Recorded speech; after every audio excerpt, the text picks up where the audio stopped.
Right now, more people are being diagnosed with type 2 diabetes than ever before.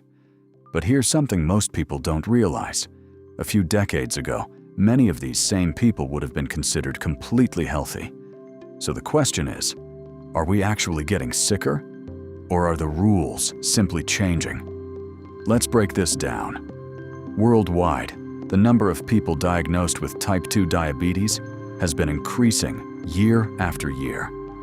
And this is happening despite more awareness, more prevention programs, and more education than ever before.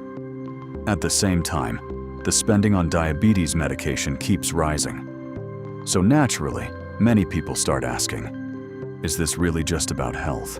Or is there something else going on? To understand this, we need to look at how diabetes is actually diagnosed.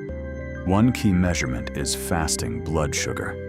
This tells you how much glucose is in your blood after not eating for around 8 to 10 hours. For example, when you go to your doctor in the morning for a blood test, you're usually told to come in fasting. Now here's where it gets interesting. Back in the 1980s, a fasting blood sugar level of around 144 milligrams per deciliter was still considered normal. Just a few years later, that threshold was lowered to 140. Then, in the late 1990s, it was lowered again to 126. And today, we even have something called pre-diabetes. That means if your fasting blood sugar is between about 110 and 125, you're already considered at risk. So someone who would have been completely healthy decades ago might now be classified as pre-diabetic. And that naturally raises questions. Why are these values being lowered over time? Is it because people are actually getting sicker? Or because our understanding of the disease has improved? Before jumping to conclusions, there's another important value you need to understand. It's called HbA1c. This is often referred to as your long-term blood sugar. It reflects your average blood glucose levels over the past 8 to 12 weeks. So instead of just one moment in time, it gives a broader picture of your metabolic health.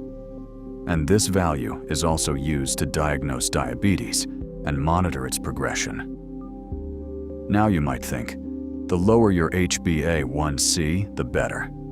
But it's not that simple. Some studies have shown that aggressively lowering blood sugar levels can actually increase health risks in certain people. In fact, in some cases, these studies had to be stopped early because of higher mortality in the aggressively treated group.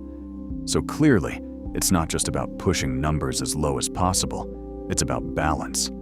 And this is where a lot of confusion comes in, because many people believe that diabetes is only about high blood sugar. But the real issue is what high blood sugar does over time. Type 2 diabetes is dangerous, mainly because it often goes unnoticed for years. You don't feel it. There's no pain, no clear warning signs in the beginning. But inside your body, damage is slowly happening. High blood sugar levels damage your blood vessels.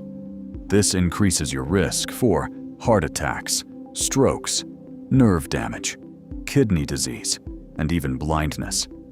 In more severe cases, it can lead to amputations due to poor circulation and nerve damage. And that's why early detection matters so much, not because of the label itself, but because of the long-term consequences. Now let's talk about why these diagnostic thresholds are adjusted. These values are not randomly chosen. They are based on large-scale studies, statistical models, and expert consensus. Researchers analyze at which blood sugar levels the risk of complications starts to increase significantly. And as new data becomes available, these thresholds are updated.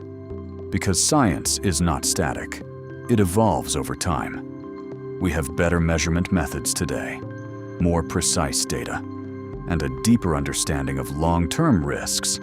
That's why values change.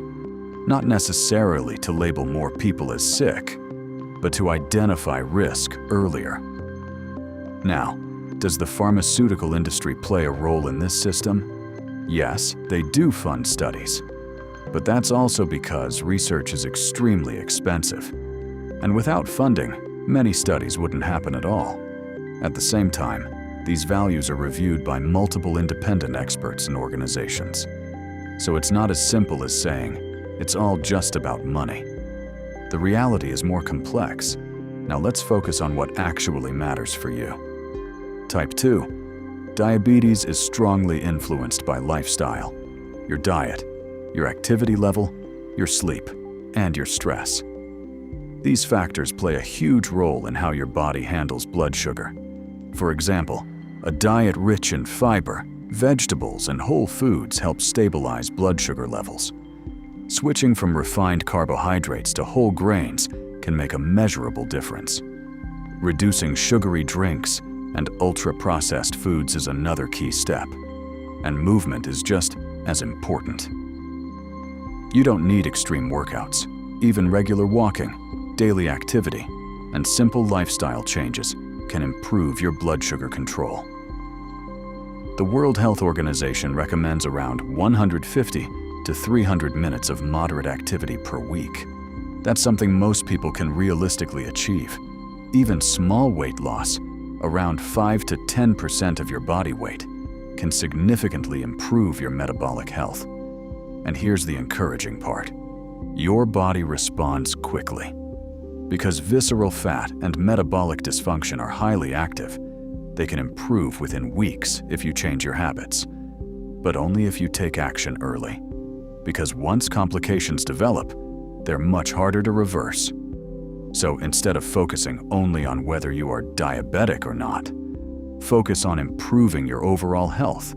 Because your goal is not just a number on a lab report, it's a body that functions properly. And that is something you can influence every single day. And now I want to hear your opinion. Do you think more people are actually getting sick? Or are we just changing the definition of what healthy means? Comment below. And if you want more videos like this, real, science-based, hit like and subscribe.